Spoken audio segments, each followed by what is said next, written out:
Assalomu alaykum. Baqlajon salatini sevib iste'mol qiluvchilar uchun baqlajonli salat tayyorlaymiz.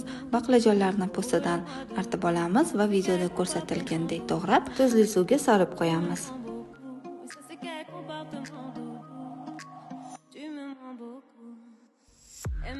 Bodring va pomidorni ham to'g'raymiz.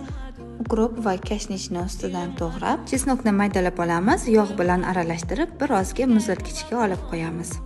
Baqlajonlarimizni quruq salfetka ustiga yoyib quritib olamiz.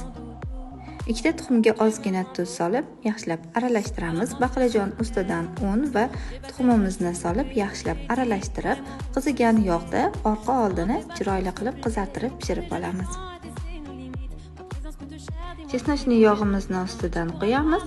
Tabga ko'ra tuz qo'shamiz, yaxshilab aralashtiramiz. Albatta tayyorlab ko'ring, sizlarga yoqishiga ishonaman. Juda ham mazali salat bo'ladi.